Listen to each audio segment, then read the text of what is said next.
guys, welcome to Gosu Tekken TV, second episode, actually third episode. We had a very short second episode due to some technical issues. But now we're all good, and because you're watching this video, you didn't see what happened, so let's start fresh. Rip, man. Okay, let's do it. Hey, man. Okay, let's get this over with. UIU, what's the deal?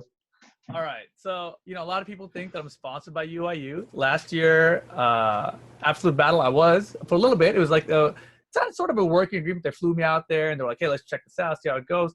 So I was a sponsored player for that event. But since then, I haven't been a sponsored player for them, right? So currently, I work with them very closely. They still send me all their swag. They let me wear it. So I'm a fan of their merch and everything. And they keep on giving me, I literally have 100 shirts and sweaters from them now. So I like them. That's all it is. I'm not a sponsored player, though. You could be like a reseller. At this point, I'm about to be. But the thing is, they keep on switching up their merch. So I feel like I've got all these exclusive items now. So I don't want to resell it because I got the stuff that no one else has. Right? You just wait 10 years, put it on eBay. Oh, man. Yeah, that's the plan. You should get the famous Maybe ones. Like kudos. Yeah. The real the Rip ones, the one that Rip was wearing, he's got his own body odor on it now. That one's gonna sell good. Yeah, just get some Kudan's autograph. Oh, get his signature on it. Oh, that's not a bad idea. Just get the current roster to sign all the stuff that I have. Ooh, yeah. You thinking ahead, businessman cool. Maxi? How you doing? Yeah, all sorts of business. Mm-hmm. So yeah, man. Okay, it feels so weird to talk about this again, but I know. But I guess this is the life of a streamer. Mm-hmm. I'm learning your ways. Yeah, dude. Streaming's a blow up. We just learned that by trying to stream this same interview a second ago, and it so completely failed. Yeah.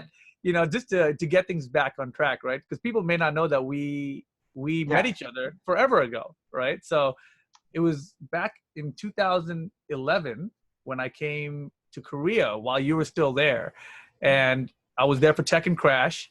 And you were my English guide. You showed me around Korea. You helped me through the taxis and everything. Because I remember we took a taxi to get Tekken Crash. And you were the one who was had to translate and figure it out. I was like, all right, cool. I would not know how to do this otherwise. And even that last night, oh my God, that could be a 30-minute podcast on its own. Where I can't even remember. I needed a place to stay. And we went to 3 different places. Does that sound familiar? Oh, yeah. I'm starting to remember now. We had to get a chicken and, soju? Chicken and soju at 3 different places in one night, the night before my flight home. Why did that happen? Why didn't you have somewhere to stay? Because I don't remember. I checked out of my hotel, which was down the street from Green Arcade. And then you had a friend who wasn't there for the summer or winter or whatever it was. And so you let me crash in his room for that night. And when we walked in the room, it was just 100 beer cans on the bed. So you're like, don't worry. You just threw all the beer cans off the bed, lie down on it. And I remember I passed out face down on it. I woke up in the morning. The entire room smelled like soju because of me. And then you walked me to the bus, back to the airport, and I was in a daze, completely hungover. Good times with ldmaxi in Korea. No, I must have been really fucked up as well. Shit. Imagine my life. It was so fucked up that this was normal to me. Every day was like this. Oh my God. Anyway, point was, it was good times. And the only reason I even knew you was because of Gosu Tekken. Yeah, let's because it's been so long that actually I should just tell you guys, new listeners, new Tekken 7 players. A long time ago, I was uploading matches from Green Arcade, this very famous arcade, of course. And to make things more interesting, not just the gameplay, I contacted Rip and his companion Aris to my companion Aris. You guys hear that? My companion Aris. Yeah, exactly. Go on. to do this Gosu commentary. And it was it was magic. You guys are made for each other, and for my videos. At some point, that used to be the case, right? For those of you guys who don't know, Green Arcade back then, we didn't really have a source to get footage. There was no streams or anything. So this guy right here, Maxi, used to have a monopod that used to just stand in the arcade and just film these matches and upload them to so YouTube. sad. So sad. Okay. And for like hours and hours of footage that we had, the first time could watch all these matches. And he hit up Eris and myself, and we would meet up on Skype or something and hit play at the same time so we could record the commentary, send it over to Maxi, and he would record the whole thing together, or whatever the process was. I don't remember. But yeah, I think that's a lot of where me and Eris got to work together. And now me and Eris never get to work together. So it's unfortunate, but that's how life goes, I guess. He's a famous streamer now. He rarely comes out to events. And when he does, I'm busy doing something else most of the time. Yeah. He's too good for us. We can't match him anymore. I mean, look, I'm still here. Where's Eris? When's the Eris episode? Yeah, I guess I have to start uploading Tekken videos again, so to get you. Yeah, I know. Well, he doesn't even need you anymore. He stole the concept. It's his now. He does Tekken all by himself. Maybe I should do avoiding the puddle. Dang, what? You're gonna bring back TP live? Whoa. This is welcome to avoiding the puddle podcast episode. It's not the same. It's not the same. You need to grow a beard and lose your hair. That's the only way to work out. Man, I that's I'll think about that. Maybe not the best. Think about losing your hair. Yeah. It's not about losing it. It's just relocating it, right? I guess that's one way to look at it. Yeah. So man. As I was telling you, I've been out of the business for a long time, but I've been watching you and your Gosu commentary and going to all these crazy tournaments, and like sometimes I wonder like what it's like to be a player and having to travel so much. And then I'm like, man, like Rip is also traveling quite a lot. So yeah. So what's it like, man? The travel is honestly draining. It's so draining, right? I mean, on one hand, I'm super happy because I get to travel the world. Like for me, coming from a player background, right? That's how I got into commentary and everything. But nowadays, for the last couple of years, with the tour really taking off, and my commentary, quote unquote, career, I never thought of it as a career before, but now I've been on TV and everything. It's becoming a career, and I've been just flying around the world. And even back in 2011 when I came to Korea. That 2010 was crazy because I went to like Paris and London, and I was like, wow, this is crazy. I flew around America and a little bit of Europe, all because of Tekken. And it was like the craziest thing to me. But then after that, it was like nothing for like 6 years, right? So now to be able to literally be traveling the world again, it's so fun, right? Because just this past year, I've been to Japan for Evo Japan. I just went to Australia for BAM a second ago, which was just like a month and a half ago. I've been all across the country already: Chicago, Orlando, Vegas, San Francisco early this year for Soul Calibur, and then just coming up, I think this week on Wednesday, I'm flying back to Japan again, maybe Singapore in a couple months. It's nonstop travel. Last year I got to go to Chile. Like I never thought I was going to South America for Tekken, right? But it's been a blessing in that sense. At the same time, it's been extremely, extremely tiring. Like the flights are so long, it's draining. Like the thought of going to the airport just sucks in general. No one wants to be at an airport. But once you're at the new place, you're like, in there. So yeah. So I mean, the travel is tiring, definitely, but it's still a ton of fun. I love meeting all the new players everywhere I go, and meeting new faces and just interacting, because so many people around the world have seen me. And it's weird that they're excited to see me when I come to their part of the world. Like going down to Australia, for example, great example, because so many people like, oh damn, it's Rip, and I was like, hi, like how do you know me? In this part of the planet where you're separated by oceans and continents? It's really cool. Really cool. I really enjoy that. Man, it's awesome, man. And you don't even have to win the tournaments, right? You get a salary anyway. That's the best part, because I am not as good anymore. No, but I mean, the thing about it is, although I'm not as good as I used to be, I still want to compete, right? I still like competing. And I think a lot of players, when I was kind of reaching my peak, the players that I thought were way better than me were stopping. And I was like, why are you guys stopping? You guys are so good. Right. And so that always bothered me, because I'm like, you can still do it, man. Just keep playing. And they wouldn't. They would be like, nah, man, I'm just going to get married and move on with my life. Right. And it was really sad for me to see. So even though I'm not as good now, I don't want to be those guys. So I keep playing. Right. Even though it's getting worse now, because I'm getting to the point now where I go to these tournaments and people are trying to show me up, and they're like, oh, it's a Rip. I'm going to show this guy up. I'm going to bring out my Noctis, freaking wave my finger in the air after I get one game, And that kind of thing, it gets me, because like I still want to be a competitor at heart, but I know I'm not putting in the time against all these characters like I used to, you know? Exactly. So it's really hard to balance that and like not get really pissed off at the same time when I'm losing. Yeah. Man, I haven't played Tekken for so long. I just came back from this long break, and I'm just trying to catch up to what's happened. I mean, I've been following it, but not closely, So Right. just could you maybe like give me some?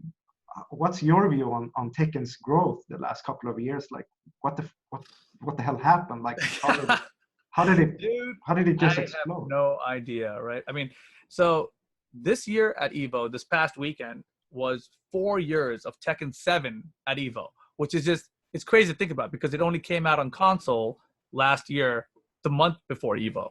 Okay, so we were very lucky that Bandai Namco brought the game out to Evo in the arcade format, right? So that was cool, but still no one had access to it. Americans didn't have access to it.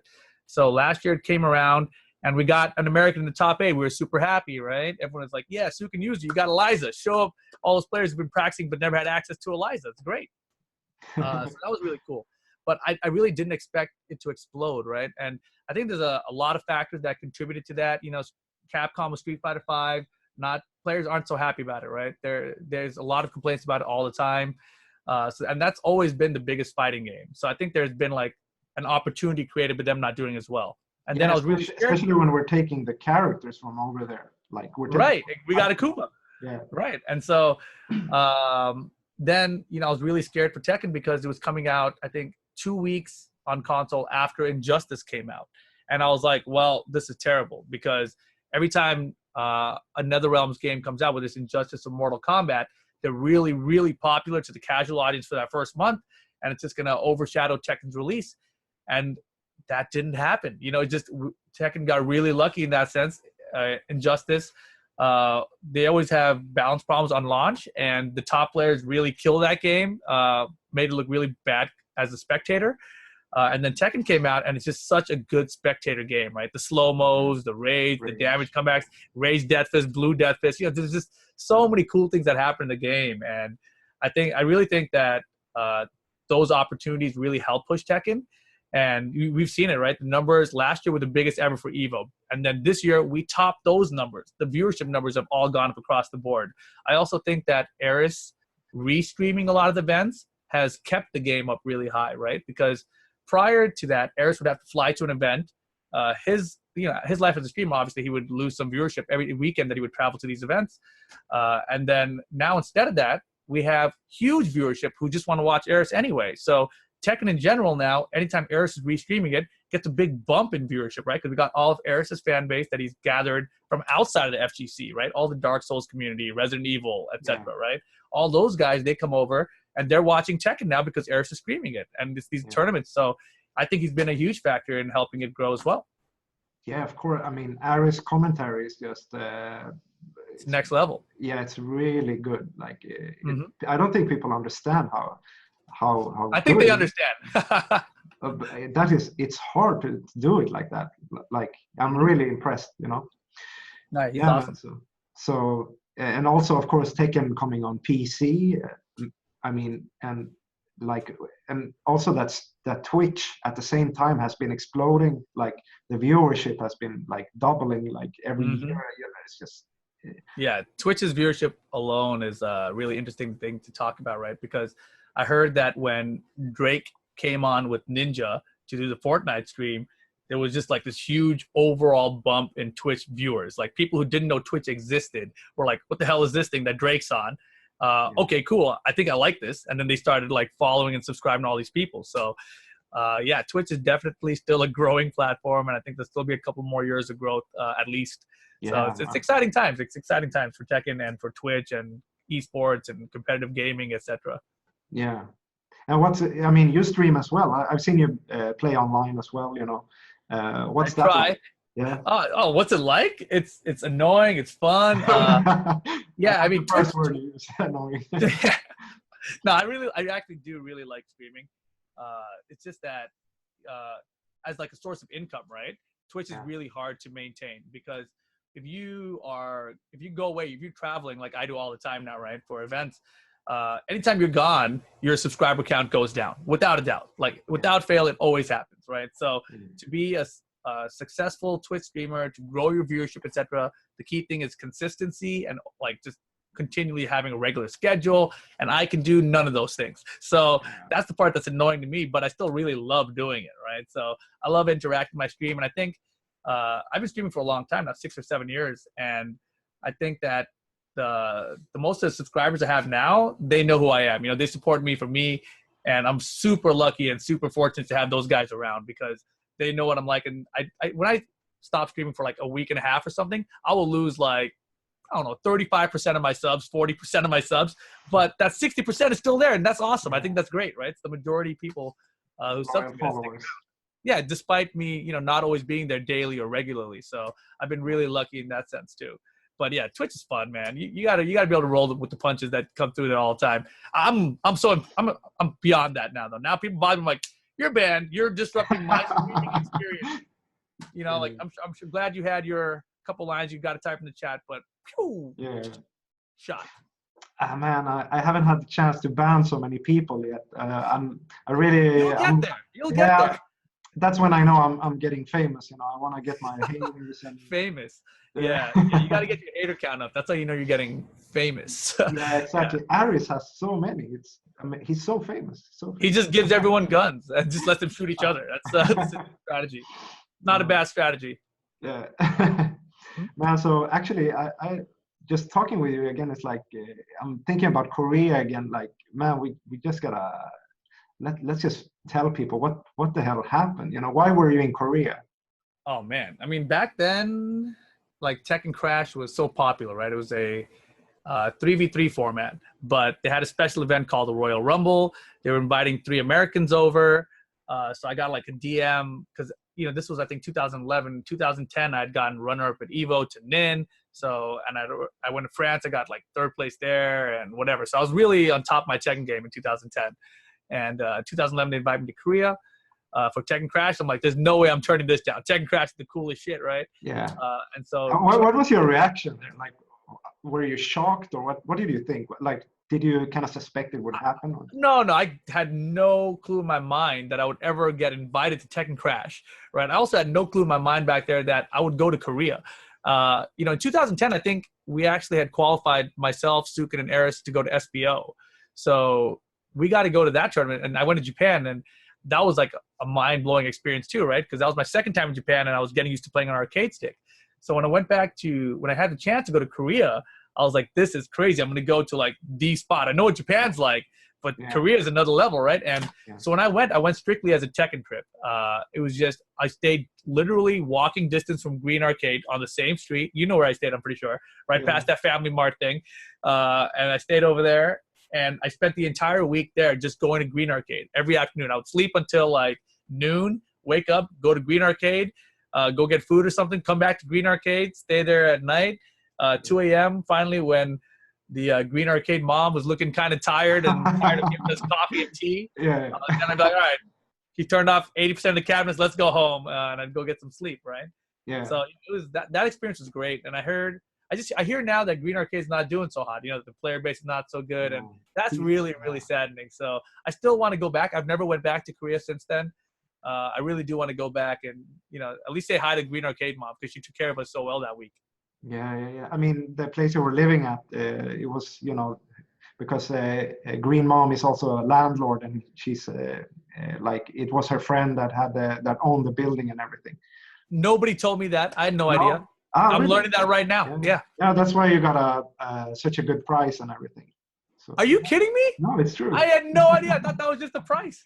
No. Are you serious? No, I'm serious, man. It's wow. Yeah. She owns a lot of apartments and stuff. So a lot of the top players actually live in her house. So sometimes they're actually like neighbors with each other. Like some player will live and then another guy will live in another. So it's like, man, they have like all the, how do you say, like the I forgot that word. It's just like they have access to one another. Yeah, the conditions. You know, they have green. Yeah. Not only do they have Green Arcade, they even on their free time they live in the same building. Right. Are neighbors with each other. Yes. Yeah, I had no idea about this landlord situation. That's cool, man. Yeah. So so you came with NYC Fab and with Anakin. Is that? Yeah, you're right. Yeah, NYC Fab and Anakin, who's who we came with. I mean, there were some funny stories from back then. Like I remember we had to get makeup done for Tekken Crash, and Anakin got his makeup done just fine, right? Yeah. Oh, NYC Fab, he goes and he sits in the chair, and she's like, "No, we don't got skin tones makeup out here in Korea." And he was like, "Oh shit, all right." And then like they're like, "You want to do my like?" They asked him because he had a hat on, like they could do his hair. And he had no hair. You know, it's like, like they couldn't do anything to him. He sat in the chair and he just had to leave. And I was up next, and I was like, "Well, I know you don't got makeup for me. You know, I'm pretty close to Fab, but they could do my hair, right?" So they did my hair up like Korean style. I thought that was super fun. Yeah. And so that was I think that's still my Instagram avatar picture. Instagram.com, level up your game. Make sure you guys all go follow me. It's private, but I'll accept anyone who adds me. That's how it works. Cool. Awesome. Yeah, I'm trying to remember what else happened during that trip, and we were. Dude. It was just a lot of that. A lot of Tekken, a lot of fried chicken, a lot of soju and beer. Yeah. Is that the mix, right? Yeah, and then more Tekken. I think that was it. There was one day in the entire trip where we walked around Seoul a little bit. I think. I don't even remember if that was with you or not. Maybe not. I don't remember either. Yeah, I don't remember either. My memory is terrible. There's been too much happening lately, right? But yeah, that was the only time I've ever been to Korea, so I need to go back there again. The other funny thing about that trip was, you know, we would wake up in the early afternoon and we would go to Green Arcade, and just all the 12 and 13-year-olds who were getting out of junior high or whatever would come wandering over to Green Arcade to play some games, and me, Fab, and Anakin were like, "All right, finally, people we can beat."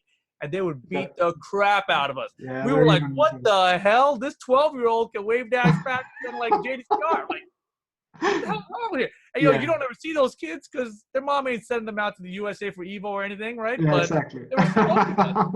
Terrible. Yeah, because that's kind of the experience you can get when you play with the top players in Korea sometimes. That like this guy is playing so careful. Like this guy is so. Like, why is he respecting me so much? It's kind of weird, you know. Mm-hmm. Yeah, they have their own set of ideas and rules. Yeah, but then you play like the people that are not as good. Mm-hmm. They're just crazy. They just go for all the crazy mix-ups and stuff, and you know, crazy patterns. So you kind of understand that to survive in this environment, you have to have this kind of more safe style and kind of respect the other player. Yeah, it was crazy, and actually. I don't know if I've ever told you this. I've told other people, but when I came back from that trip, that was kind of me. That was like the end of my competitive career as a Tekken player, because I came back from there and I said to myself, you know, there is no way that you can try to be the best in the world at this game unless you're here, you know, at Green Arcade. That's what I thought back then, right? Because the environment, there's like 20 arcade cabinets, there's people in there all the time with all these different characters at extremely high level. Like if you're playing this arcade regularly, you're gonna have experience with all these characters at this level of the game. You come back home and you're like, well, let me turn on the PS3 and play some Tekken, you know, online, so Tekken 6 online. Like, what? And you know, back then netcode was terrible, right? Tekken 6 back then, right? So I made a Bogus Journey series about how terrible the netcode was. And then Tekken Tag 2 came out. We had an arcade release in SoCal. So that went okay. But then after that, it was still online only, right? And we spent so much time just playing online. But at least the netcode was decent after when Tekken Tag 2 came out, right? At least it was playable at that point. And I was so happy for that. So I streamed Tekken Tag 2 for like 4 or 5 years. I don't even know. Way too long before Tekken 7 finally came out on console. Yeah. And it's kind of sad that because, as you said, this generation, like maybe people will never get the chance to experience that again, that thriving arcade culture. You know, how can you explain to someone what it was like to play in Green Arcade? Like that kind of ambience and being there in the atmosphere. And it's not just that there's a lot of it's the whole community and having fun. And it's like you're playing Tekken for real, you know? Yeah. And I mean, the closest thing that you can get to that kind of atmosphere now is when you go to some of the bigger events. Like if you go to Combo Breaker or if you go to CEO or Evo, those events, and I shouldn't even just say those events, right? Because if you're around the world, right, like maybe you're in the UK and you're at Versus fighting, right? Or if you're in Australia and you go down to BAM, that's the closest you can get to arcade atmosphere, because you have all these high-level players in the same room. There's a bunch of machines for everyone to play on. You can just wander around from machine to machine and look like, oh, damn, there's King J and Gigas, or it's Geese Howard, whatever. Look, there's Spaghetti Rip and his Katarina. Or you wander around like, oh, there's Dion and his Jack and his Geese, and just there's all these players you can learn from and you can sit down and just play with. So that is what it was like to be inside Green Arcade. And that's the closest thing we have to it nowadays. You have to go to these tournaments to experience that. Yeah, and I mean, the tournaments now are just like 1,700 people at Evo. That's just, that's impossible to imagine.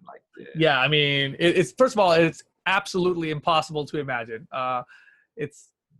You can't even wrap your head around it. Like, I did really well this Evo act. I got 33rd place. Like, that's terrible for me, but that's really well for 1,700 people, right? Yeah.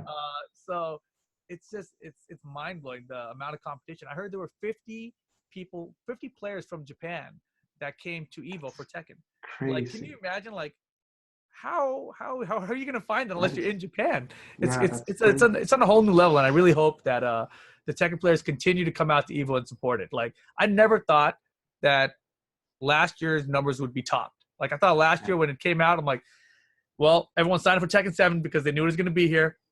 They knew it would be on console, so everyone signed up for it. But next year the numbers will go down, because that's usually what happens at Evo.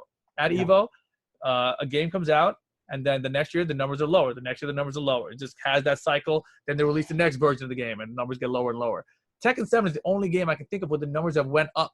And it wasn't like some kind of special promo where they were like, everyone who signs up gets a free T-shirt, because other games have done that in the past. Tekken didn't do any of that, and just the numbers have gone up. I looked at all the overlaps. A lot of Street Fighter V guys tried out Tekken. A lot of people from other games tried out Tekken. So it's very, very cool right now. Bandai Namco, they really are in a great position, I think. Yeah, and also maybe also because the levels are kind of like closing in. Like, now when we're watching the tournaments, it's not a given that a Korean will win. It's not a given that what's going to happen. So it's more exciting. Like, because I'm talking with the Koreans and top Koreans, they're telling me like, yeah, people are getting really good, and like, in the past when you ask them like, like, are they good? What did you think? You can kind of tell that, yeah, they're good, but you kind of hear that it's half politeness and half polite, like, yeah, and half like, yeah, they're good considering their conditions. But now they're like, no, they're actually good. They're really good players. Yeah, so, Joey Fury right now is ridiculous. I think he's really put America on the map, and when he beat JDCR at Combo Breaker, it was really and the way he beat him too. The way he beat him, exactly, right? And so it's really promising. And I think the most exciting thing about that is, of course, at Evo they announced Season 2, right? Season 2 of Tekken, and like, we don't know anything about it yet, right? Like, are they gonna put it in arcades first as a location test and then give it to us a year later? Like, I don't know. I hope not, right? But I'm going to assume, I'm going to give them the benefit of the doubt here, that they're just going to push it out to console at the same time as they want to push it on the arcades, right? And that the whole world will have access to Season 2 at the same time. And if that happens and there's a huge rebalance and everything, it's going to be very, very interesting to see how everyone does. I think we're going to see more Americans show up in the top 8. I really do. And Europeans.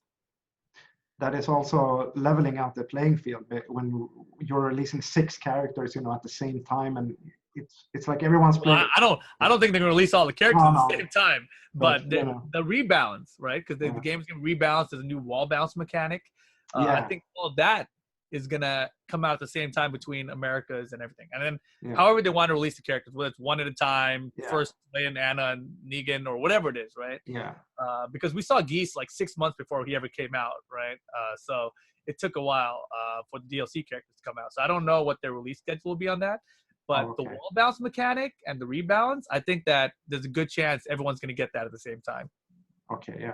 Cool. Okay, man. Thank you so much for this talk. It felt way too short. Are we done already? How long has this been? Has it been 30 minutes already? It's been 30 minutes. Wow, we're gonna have to do a part 2. yeah. I'm all up for it, and I'd love to join your what do you call it? Podcast or the BOOMcast? Yeah, you guys. You guys can find the BOOMcast. We don't do it. It was supposed to be like a every Thursday podcast, but we're traveling so much. And when I say we, it's like me and Sajam. We're always out, so it's really hard to get to do it. But when we do have Thursdays available, we like to get together and have a podcast. It's on my Twitch channel, twitch.tv/levelupyourgame, and then it always gets uploaded to the YouTube channel, Level Up Your Game. So easy there. Yeah, awesome. Yeah, so that's where you'll find Rip and his crew and your and on Twitch and everything. So awesome, man. So so glad to have you here, and let's do a part 2 again soon. Definitely sounds good, man. Nice to have you back in Tekken. Thank you. Okay, guys, take care. Bye.